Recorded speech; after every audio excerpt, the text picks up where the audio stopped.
বৃষ্টির দিনের আরও একটি স্পেশাল রেসিপি আজকের পর্বে শেয়ার করতে চলেছি। অসম্ভব সুস্বাদু বড়া পাওয়ের রেসিপি, যেটা আমি বাড়িতে খুব সহজভাবে তৈরি করে থাকি, এবং সাথে থাকবে ড্রাই চাটনির রেসিপি। তো চলুন দেখে নেওয়া যাক আমার আজকের পর্বের রেসিপি, খুবই স্পেশাল এবং সুস্বাদু হোমমেড বড়া পাও। তো হোমমেড বড়া পাও কীভাবে তৈরি করি সেটা আজকে পর্বে আপনাদের সাথে শেয়ার করব। তো এই বৃষ্টির দিনে এরকম রেসিপি খুবই সুস্বাদু লাগে খেতে। চলুন দেখে নেওয়া যাক আজকের পর্বের রেসিপি। বড়া পাও তৈরি করার জন্য প্রথমে একটা মিক্সিং জারের মধ্যে নিয়ে নিচ্ছি ধনেপাতা। 1 মুঠ পরিমাণ ধনেপাতা দিয়েছি, সাথে দিয়ে দিচ্ছি 3টে কাঁচা লঙ্কা। ঝালটা যেমন খাবেন সেই অনুযায়ী দেবেন। এরপর দেবো 1 ইঞ্চি পরিমাণ গ্রেট করে রাখা আদা, আর 6 থেকে 7টা রসুনের কোয়া, আর 7 থেকে 8টা ফ্রেশ কারি পাতা। এরপর জল ছাড়া এটাকে খুব ভালোভাবে পেস্ট করে নিতে হবে, যতটা পেস্ট হয় আর কি। জল ছাড়া এইভাবে পেস্ট করতে হবে। তো এই পেস্টটা তৈরি করে নেওয়ার পরে গ্রিন চাটনি তৈরি করার জন্য একটু বেশি পরিমাণ ধনেপাতা দিচ্ছি, সাথে 2 থেকে 3টে কাঁচা লঙ্কা দিয়ে দিচ্ছি 4 থেকে 5টা গ্রেট করে রাখা রসুন, আর 1 ইঞ্চি পরিমাণ আদা, আর 1 টেবিল স্পুন পরিমাণ লেমন জুস, স্বাদ মতো নুন। এরপর খুব স্মুথ একটা পেস্ট তৈরি করে নিতে হবে। বড়া পাওয়ের সাথে এই গ্রিন চাটনিটা একটু ঠিক হয়। তাহলে আগে যে পেস্টটা তৈরি করলাম আর এটা তৈরি করলাম গ্রিন চাটনি। তো এরপর 4টে মিডিয়াম সাইজের আলু খুব ভালোভাবে সেদ্ধ করে নিয়েছি। ভালোভাবে বলতে খুব বেশি সেদ্ধ করবেন না, মোটামুটি সেদ্ধ করতে হবে, যাতে একটু ড্রাই থাকে। খুব বেশি সেদ্ধ করে নিলে স্টাফিংটা তৈরি করতে একটু অসুবিধা হবে, তাই। এরপর এটা ম্যাশ করে রেখেছি। এরপর একটা প্যানের মধ্যে 3 থেকে 4 টেবিল স্পুন পরিমাণ তেল গরম করে নিচ্ছি। তেলটা খুব ভালোভাবে গরম হয়ে যাবার পরে দেব 1 টিস্পুন সর্ষে, আর 1 টিস্পুন গোটা জিরে, সাথে সামান্য পরিমাণ হিং। এরপর ফোড়নটা লো ফ্লেমে রেখে হালকা ভেজে নিতে হবে, যাতে ফোড়নটা পুড়ে না যায়।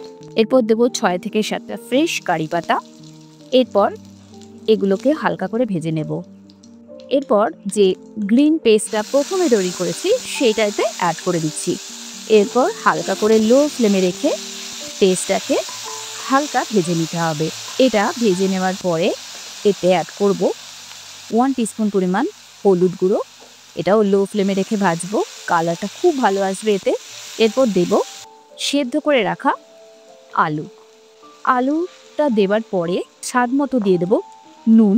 এরপর খুব ভালোভাবে সমস্ত মশলার সাথে আলুটাকে 2 মিনিট ধরে ভেজে নিতে হবে। 2 মিনিট ধরে খুব ভালোভাবে আলুটা ভেজে নেওয়ার পরে দেখুন অনেকটাই ড্রাই হয়ে গেছে, ঠিক এই রকম থাকবে।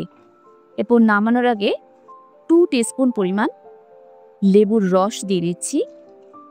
এরপর খুব ভালোভাবে এটা লেবুর রসের সাথে মিশিয়ে নিতে হবে। ফ্লেমটাকে অফ করে দেব। এরপর ঠান্ডা করার জন্য রেখে দিতে হবে।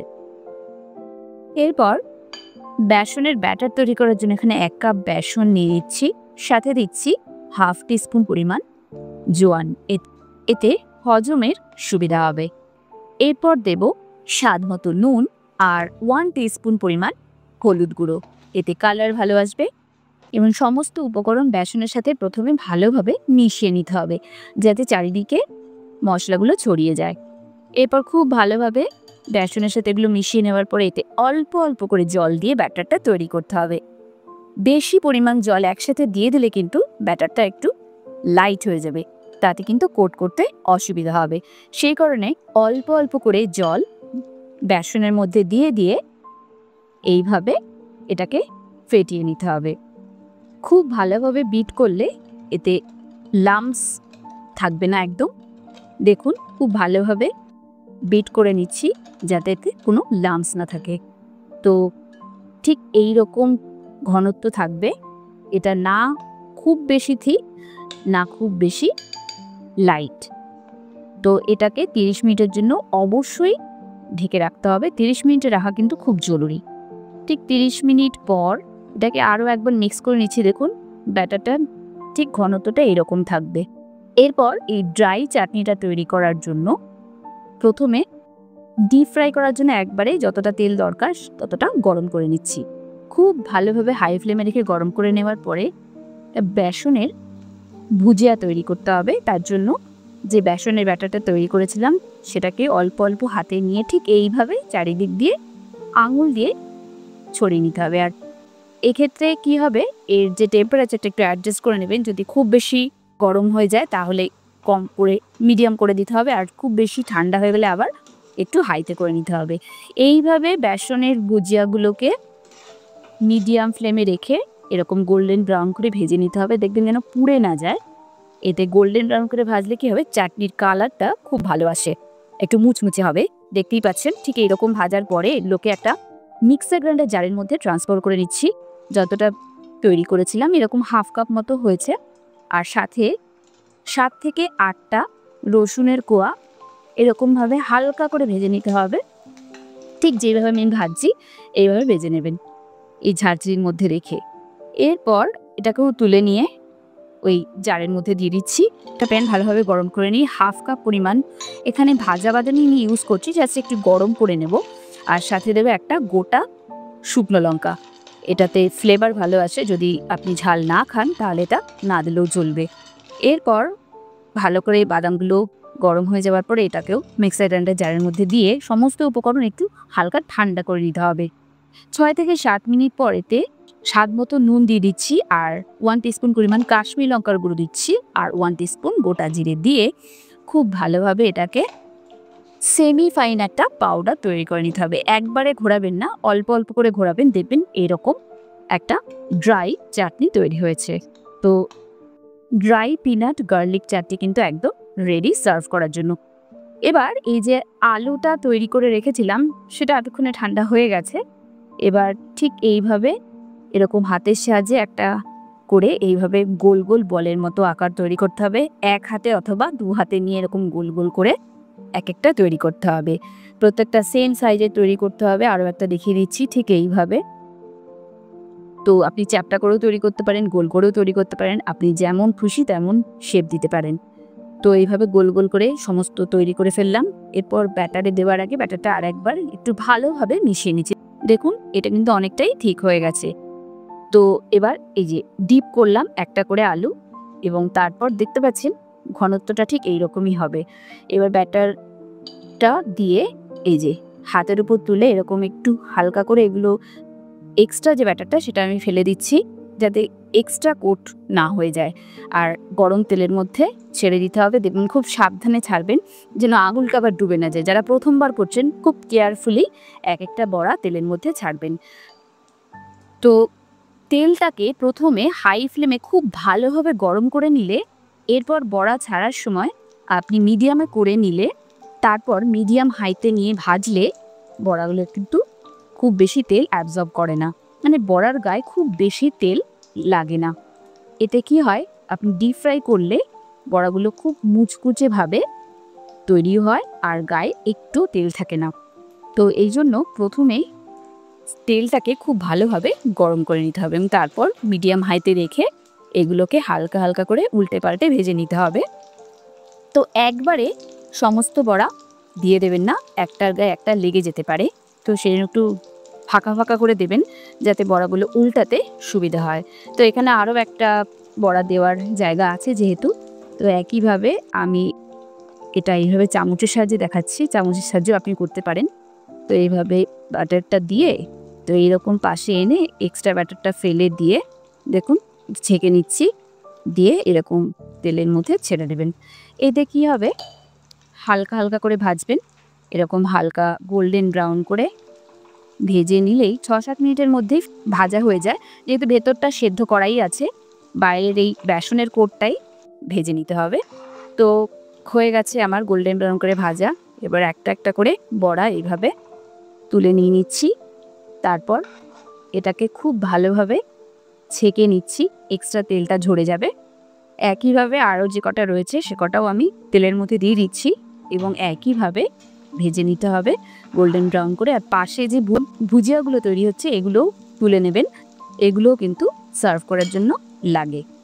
তো এরপর এখানে 8 থেকে 9টা কাঁচা লঙ্কা নিয়েছি, এগুলোকে একটু মাঝখান থেকে চিড়ে দিচ্ছি। যেহেতু এগুলোকে ফ্রাই করব তো ফ্রাই করার আগে অবশ্যই লঙ্কাগুলোকে একটু চিড়ে নিতে হবে, নাহলে কিন্তু তেলের মধ্যে দিলে, গরম তেলে দিলে এগুলো কিন্তু ফেটে গিয়ে আপনার চোখে মুখে ছিটতে পারে। তো অবশ্যই তেলের মধ্যে ছাড়ার আগে লঙ্কাগুলোকে একবার একটু চিড়ে নেবেন আর এবং লো ফ্লেমে রেখে হালকা হালকা করে লঙ্কাগুলোকে ভেজে নিতে হবে। খুব বেশি ভাজার দরকার নেই, একদম কড়া করে পুড়ে যাতে না যায়। আর হালকা করে ভেজে নিলে কি হয়, ভাজা লঙ্কা ঝাল কম লাগে আর খেতে খুব সুস্বাদু হয়। সার্ভ করার সময় এই জন্য লঙ্কাগুলোকে ভাজা হয়। আর উপর থেকে গরম লঙ্কা উপরে তো সামান্য পরিমাণ নুন দেব, যাতে ফ্লেভারটা খুব ভালো আসে। এরপর এই যে বড়া পাওয়ের যে পাউরুটিগুলো, এইরকম পাউরুটি যে কোনো ব্রেডের দোকানে আপনি পেয়ে যাবেন, আর কিংবা আপনি যে কোনো সুপার মার্কেটেও এই ব্রেড পাওয়া যায়। তো এগুলোকে এই মাঝখান থেকে এরকম হালকা করে একটু খুলে নিতে হবে, খুব সাবধানে খুলতে হবে এবং 2 মিনিটের জন্য একটু রোস্ট করে নিয়েছি, যাতে একদম কাঁচা পাউরুটি না খাওয়া যায়। আপনি চাইলে একটু রোস্ট করে নিতে পারেন।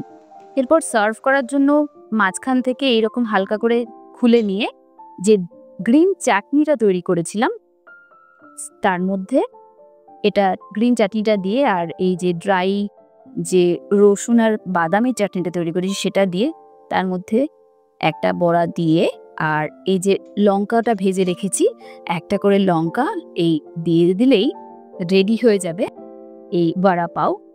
আর এইভাবেই বড়া পাও সাধারণত সার্ভ করা হয়।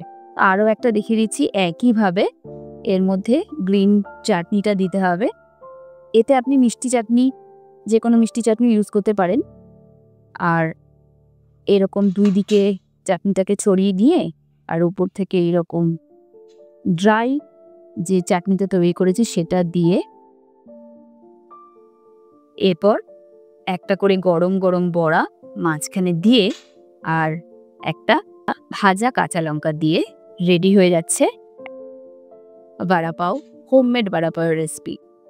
আর বাইরে কিন্তু এখনো অসম্ভব বৃষ্টি পড়ছে, আর এই বৃষ্টির দিনে এরকম বড়া পাও কিন্তু অসাধারণ লাগে। আরও একটা প্লেট তৈরি করে নিচ্ছি, খুবই সুস্বাদু লাগে এগুলো বর্ষাকালে এরকম ধরনের স্পেশাল রেসিপি। তো আরও একটা একইভাবে তৈরি করলাম। তো রেসিপিটা একটু লেন্দি বটে, তবে রেসিপিটা আমি স্টেপ বাই স্টেপ খুব সহজভাবে দেখানোর চেষ্টা করেছি। আশা করি আপনাদের ভালো লেগেছে।